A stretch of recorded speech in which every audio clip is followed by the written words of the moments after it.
Day 790 of the Ukrainian War Map, also known as the Russo-Ukrainian War. Juzzie here, and today is another update as I take a simplified and down-to-earth approach to some of the most important happenings on the ground in Ukraine.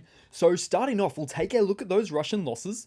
As currently, Russia sits on more than 461,000 military personnel losses, which represents an additional 880 in the past day.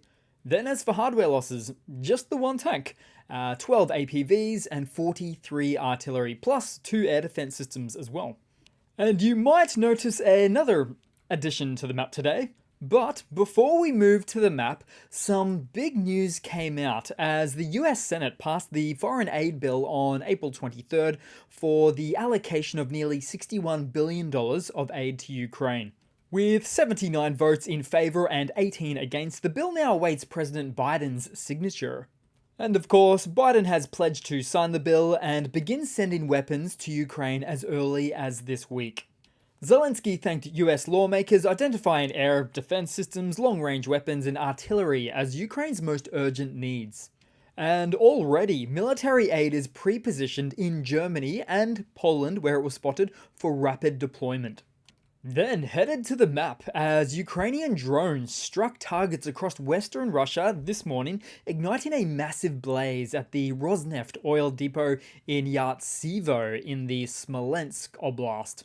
And reportedly it was 2 sites in fact, which also looked to be confirmed by the NASA satellite firm's data, where flames and thick black smoke billowed from the facility as the Ukrainian military shows no signs of stopping the targeting of key strategic military assets within Russia.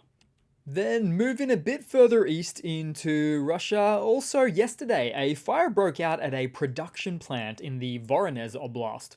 No word on the cause, but this 3,000 square meter plant was said to be responsible for producing electrical equipment with military usage. Then, right next door, in a startling blunder, Russia accidentally dropped an X-59 missile, which is an air-launched missile, on its own territory, near the Ukrainian border in the Belgorod Oblast, which is the latest in a series of a multitude of accidental munition drops. So the wayward missile was found in a field near the Krasnoye village in the Belgorod region a few days ago, but was only reported more recently by Russian news outlet Astra. So to give it a bit of a tally, in March and April alone, Russian forces have mistakenly dropped at least 21 aerial-launched munitions on Russian soil or occupied Ukrainian territories. Russian authorities often cover up such incidents, citing abnormal ammunition discharge or emergency release. But many of the incidents reported are said to be due to fearful pilots afraid to get too close to possible active AFU air defense in the region. Then we'll head to the Ukrainian map today into the Donbas because, as I've recently mentioned, Russia is in a mad dash to control as much land as they can, particularly in the Osheretina village, where they have control of about half the town. So zoom in there. And the same can be said for Novobakhmutivka, just south of that location, where this town, which is more of a T intersection, has not fared well, with the Russian forces taking full advantage of the advantageous situation in real time just before a large amount of expected military aid for the armed forces of Ukraine is expected very soon.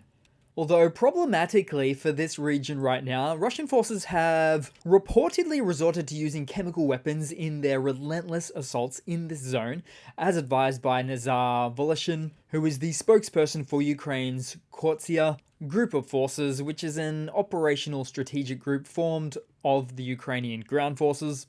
As he stated, Moscow's troops were unleashing their entire arsenal, including toxic chemical agents, to storm Ukrainian positions. And while the specific types of chemicals remain unspecified, many incidents involving suffocating and tear gas have been documented in this latest rout, and even since before this year. Then moving a bit further south to Novomykhailivka, which, although stationary on the front lines, It continues to see its fair share of Russian hardware losses almost every day, if not every day. Take, for example, this Russian BMP-3 infantry fighting vehicle that was clearly loaded with all types of munitions, making it impossible to see what was actually hit just moments after its point of detonation from an anti-tank mine. So there's a lot of area of denial instances going along right here.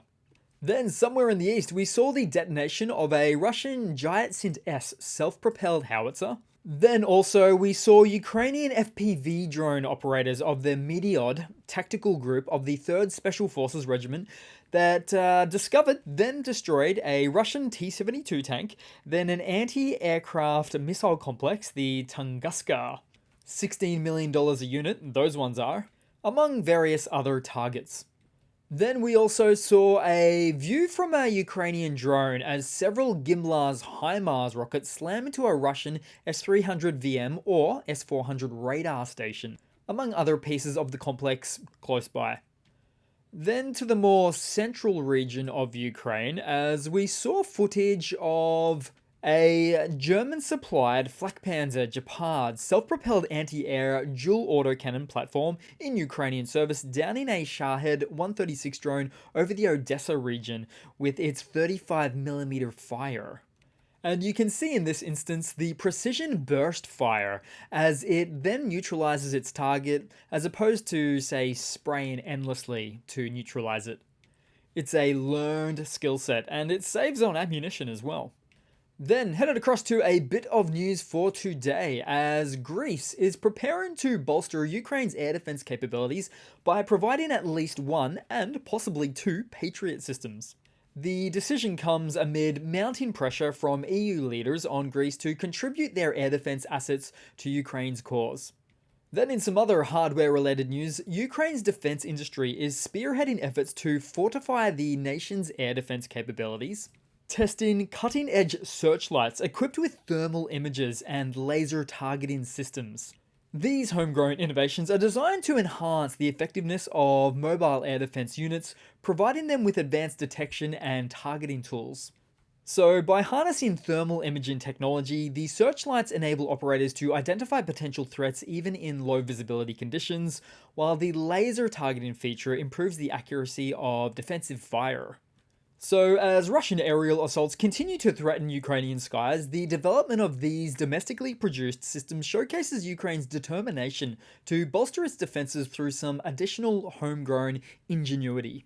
Then in some related news, because Ukraine's diplomatic efforts to bolster its air defense capabilities are really gaining momentum, as Ukrainian Foreign Minister Kuleba publicly disclosed ongoing negotiations to acquire 4 more Patriot surface-to-air missile batteries, right at a time when they are sorely needed.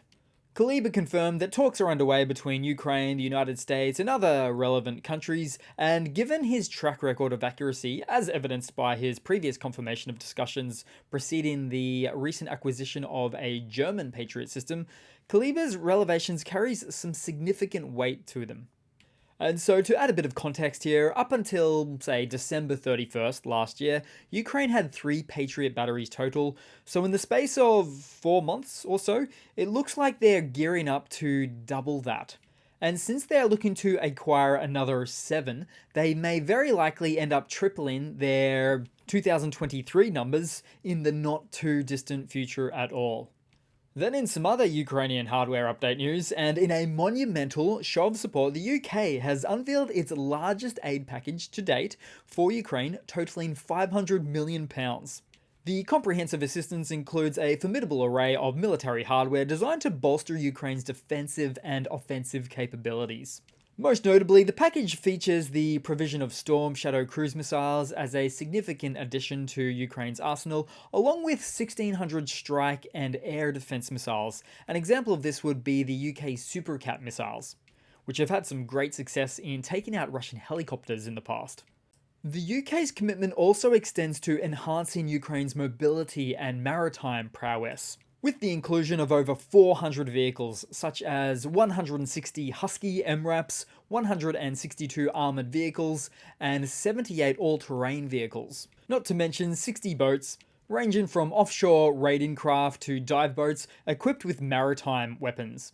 Then headed across to some Russian hardware news updates. So first of all, there's not a lot of news on this front most days. It's not, for example, a case of Russia moving their prototype Su-57 stealth jets into some level of serial production. It's almost the opposite.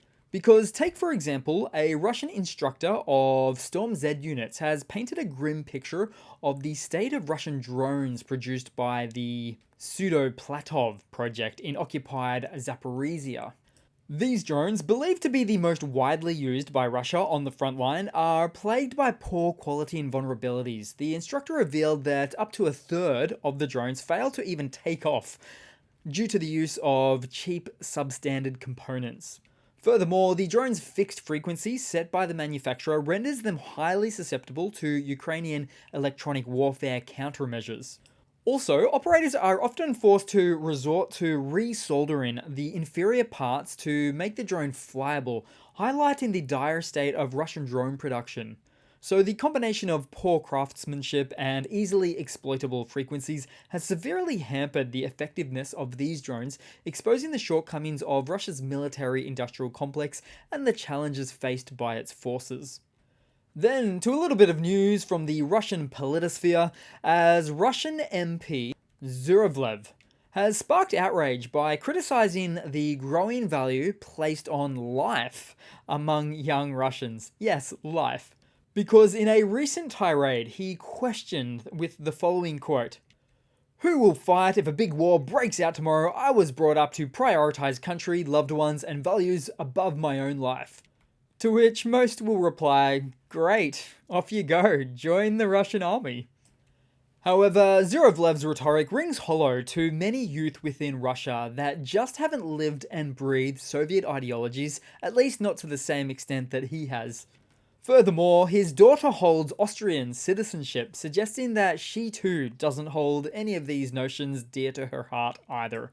And so the hypocrisy of Zurevlev's stance has not gone unnoticed even within his own country, with Russians sarcastically commenting on the matter, saying on social media, quote, "I am ready at any moment to give the life of MP Zurevlev for the motherland."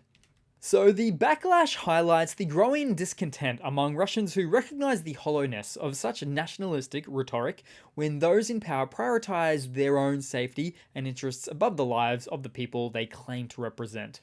Then across to some other news. So in a shocking turn of events, Russian Deputy Defense Minister Timur Ivanov has been detained on suspicion of accepting bribes, which is more or less part and parcel of what happens over there in Russia, particularly with the military-industrial complex. Perhaps he had something to do with those cheap drones. But back to the story. So Ivanov, a close associate of Defense Minister Shoigu, has been in his position since 2016, overseeing asset management, housing, and medical care for Russian troops. The investigative committee on the matter has confirmed his detention, with President Putin and Shoigu reportedly aware of the situation. Although speculation is rife that this could be another attempt to oust Shoigu from power, as the defense minister wields immense influence and financial clout. But I, for one, would actually be surprised on that count, because Shoigu is Putin's #1 fall guy. Should things get politically hairy for Putin somewhere down the track, Putin would just look to say that he made military actions on the advice of Shoigu. Then headed across to a quick funny to round it all off for today, guys. So, introducing the Russian armoured car, the KAMAZ Akhmet, complete with its dome of protection and front guard chain to fend off any unsuspecting drones. But where we live in a world where it takes sometimes as little as 2 FPV drones to take out an upgraded T-72 or T-90 tank even, then I don't think we can expect much more out of this latest monstrosity. Plus, it's not immediately clear that there is a way to get out of this Faraday cage-looking contraption in a quick and timely manner in the event of rolling over a mine, causing the ensuing smoke and debris. No option for an MG on top either. In fact, just a week ago I saw an example of just how ineffective these types of contraptions can actually really be, and I'll hunt it down and show you guys in an upcoming video soon, very, very shortly. So that will have to be it for today, guys. Just a real super quick video. So thanks again for watching, all the comments, the likes, the support, and I do hope to see all of you guys there in the next one. Cheers!